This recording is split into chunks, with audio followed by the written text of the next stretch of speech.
Zara avait 17 ans, la fille unique du chef, et elle marchait comme si le sol lui devait des remerciements de la porter. Grande, jolie et tout drapée de tissus qui captaient la lumière, elle aurait pu être l'adorée de la ville. Au lieu de cela, elle en était l'épine. Le problème n'était pas son visage, ses vêtements, ni même la façon dont elle claquait ses sandales brillantes sur la route. Le problème était simple, elle agissait comme si saluer les gens allait raccourcir sa vie. Chaque matin, les anciens s'asseyaient sous le grand manguier de la place et la regardaient en passer. Ils la saluaient, hochèrent la tête et souriaient gentiment. Mais Zara ne leur rendait jamais leur salut. Elle passait comme si de rien n'était, comme si leur salutation n'avait aucune importance. « Bel enfant, bouche vide », marmonna un vieil homme en tournant sa canne. « Beauté sans manière », ajouta un autre, et le petit cercle approuva en murmurant.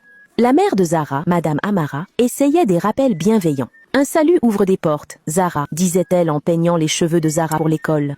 Tu ne sais jamais quand tu auras besoin de la personne que tu croises aujourd'hui. Zara sourit comme on sourit à un conseil qu'on n'a aucune intention de suivre. Maman, tout le monde me connaît déjà. Si je salue chaque personne, je n'arriverai jamais en classe. Son père, le chef Obi, gardait sa désapprobation plus discrète, pliée entre les pages de son journal. L'enfant d'un chef doit être le premier à saluer, dit-il un soir, sans lever les yeux. Les gens t'observent pour savoir comment se comporter. Zara vérifia son reflet dans une vitre et ajusta ses boucles d'oreilles. Les gens me regardent parce que je suis Zara. Ils se comporteront comme ils veulent. Le village l'observait. En effet, au marché, sur le chemin du ruisseau, le long de la clôture de l'école. Les femmes qui portèrent des bassines sur la tête s'écartaient pour la laisser passer et recevaient un sifflement pour leur peine. Les enfants jouant dans le sable s'arrêtaient pour saluer et n'obtenaient que du vent en réponse. Les camarades qui lui disaient bonjour se retrouvaient à parler à l'épaule de Zara. Le samedi, le marché était animé et plein de vie. Des écailles de poissons brillantes, des tomates empilées, des marchands criant leur prix. Zara passa sans saluer personne.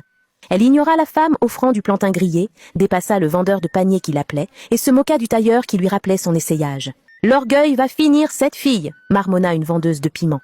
Ces mots n'étaient mais pas cruels. Ils étaient lasses. Puis un jour, Madame K, la directrice, sonna la cloche de l'école. Elle s'avança, sa voix portant sur la foule. « Demain, tous les élèves de terminale doivent venir ici avec leurs parents. Une invitée spéciale est dans notre village et souhaite vous rencontrer après vos examens. » Un murmure parcourut les élèves, comme le vent dans les feuilles. « Qui est-elle » chuchota quelqu'un. « Peut-être du gouvernement. »« Non, j'ai entendu que c'est une célébrité. » Zara croisa les bras, peu impressionnée. « Sûrement une femme qui va nous sermonner sur le travail scolaire.